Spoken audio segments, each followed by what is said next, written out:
The ascension of Senator Kamala to the vice presidency is a singular historical event. The hope it suggests to America and the signal it sends to all women is a big deal. For the first time, a woman, an American daughter of Black and South Asian immigrants to boot, has risen to the second highest political office in the land.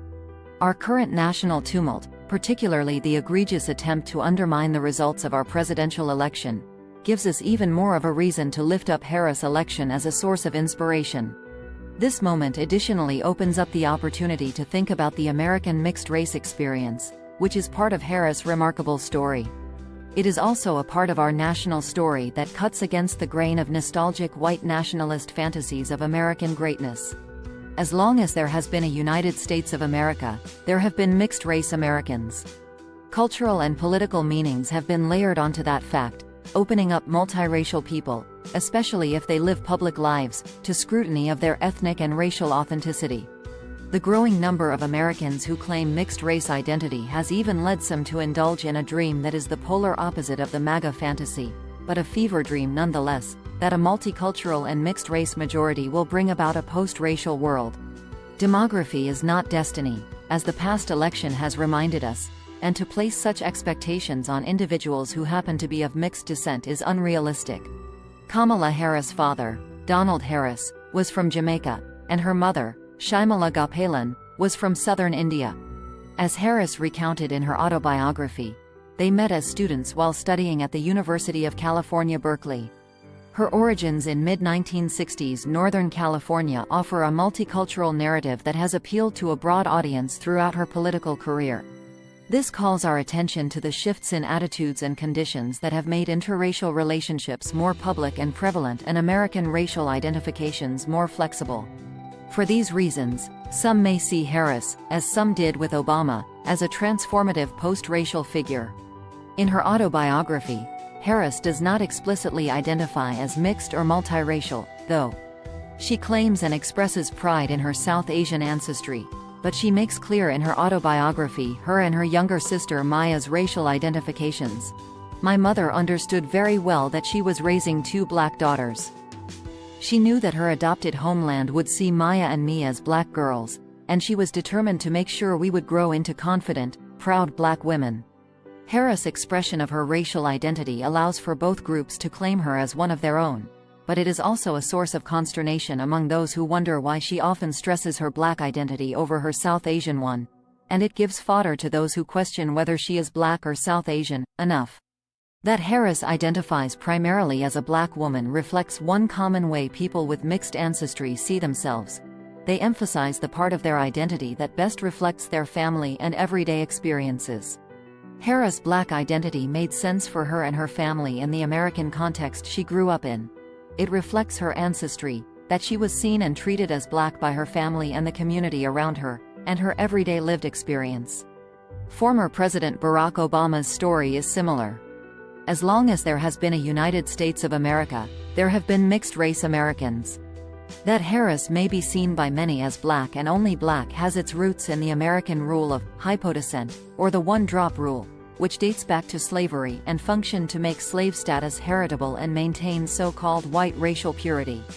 Any person with white and non-white identity, especially Black, would be assigned to the lower caste category. The same rule applied to other combinations, with Blackness trumping the other categories. This absurd and fundamentally racist practice is a testament to what was a far more common antipathy toward Blackness, the fear of interracial relationships, and the suspicions of mixed-race persons. But that doesn't mean all mixed-race folks choose a lane. Others intentionally identify as biracial, mixed-race, multiracial, or some other category of their own making. Ultimately, it is a mixed person's prerogative to be fluid in their identity, for them to sometimes hold one, or both, and for that to change over time. In Harris and Obama's cases, although they publicly prioritize one identity over the other, they do so while declaring love and respect for their varied familial and cultural roots, as we saw in Harris' deeply personal and public use of the term chitties, which is Tamil for aunts. This is how mixed-race individuals navigate and push back on expectations of ethnic and racial belonging, loyalty, and authenticity that come in the form of questions, for example, about whether they are really Black or South Asian. Such accusations betray a simplistic essentialism about ethnic and racial identity. At worst, they are weaponized for the purpose of racist and xenophobic exclusion. Harris and Obama do not explicitly identify as mixed race, yet their mixed ancestry appeals to large parts of their constituencies who identify with it or see in it a welcome cosmopolitan marker. Even if a large number of their supporters are not Black, South Asian, or mixed race, liberal elites might take superficial comfort in what they perceive as Harris and Obama's class or white-coded aspects that reassure them. Meanwhile, for some of their political opponents, their mixed ancestry is a focal point of racist and xenophobic objection, as we saw with the outrageous birther conspiracy theory about Obama, and with similar ridiculous claims about Harris' blackness or her not being a natural-born citizen and thus not eligible to run for president. But their actual stories are far more appealing than such delusions. Harris' personal narrative is not just a story of race or ethnicity or gender. It is a California story. Just like Obama's is a Hawaiian story. His parents met in 1960 at the University of Hawaii. Their parents' encounters made possible by the international and diverse conditions and the vibrant political atmospheres of their respective universities. Her story stands out, however, because it reflects the experiences of people who have interracial ancestry beyond black and white. Harris' story, which continues through her marriage and her status as Mamala, illustrates the international, multilingual, interreligious, and multiracial families and identities that many Americans have. That complexity is experienced in the individual lives of mixed-race persons. The fact that their identities are intersectional does not negate the internal or external conflicts they face over feelings of belonging and a sense of authenticity. In reaction to these challenges, mixed-race children develop their own particular form of double or triple consciousness and learn to code switch across their identities.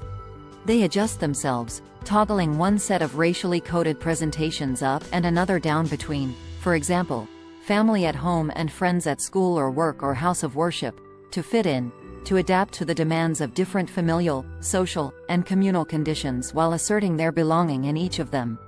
However, these adaptations set up mixed-race folks for the accusations that they aren't being authentic or are taking advantage of their particular racial or color privilege, and their personal integrity and their group loyalty may be called into question.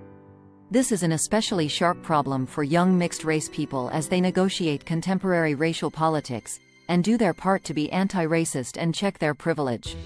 Their situation as individuals who intentionally identify as mixed race need not be stuck in the in-between-ness. Whether they resolve their experience by identifying with one or multiple categories, refusing to identify with any label, or idiosyncratically create their own. A la Tiger Woods' portmanteau, Cablination, they can live authentic lives. It also is through the experiences of mixed-race people that we are reminded that identifying with different groups requires adaptability to what are at times contradictory perspectives and interests. These experiences show the value of refusing false and reductive myths of purity, whether racial, religious, or political.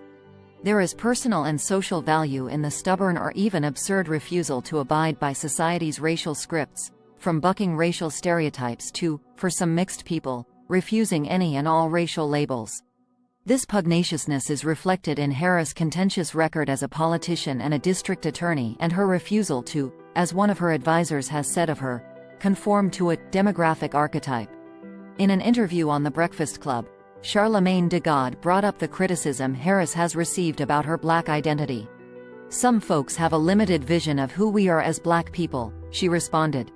This transgressive part of the story of mixed race in America is why some see it as a threat.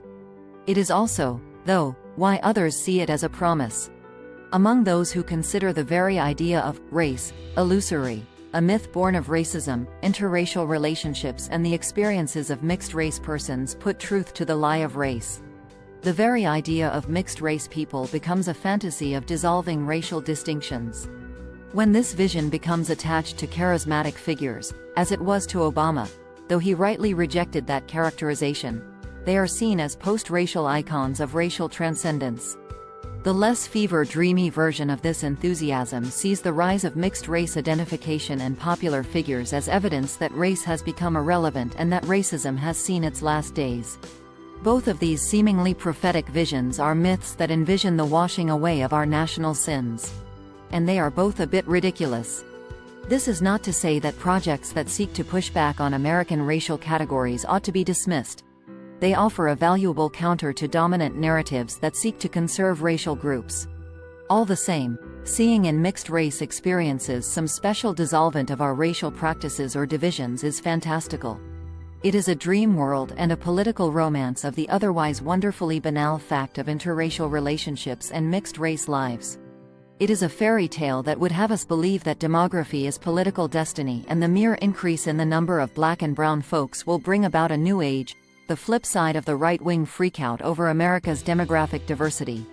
As the last election reminds us, simple visions of identity politics full of expectations of BIPOC intersectional solidarity are far from reality. This is not what we should want from Kamala Harris. We should expect her to help lead our nation and deal pragmatically with our national crises. Her American mixed-race experience is a reminder that our personal identities, and family and community relations, are deeply complex. She should draw on that narrative, in addition to her political experience, not to stoke our fantasies of deliverance, but to magnify her empathetic appeals to this country during this period of dire political divides.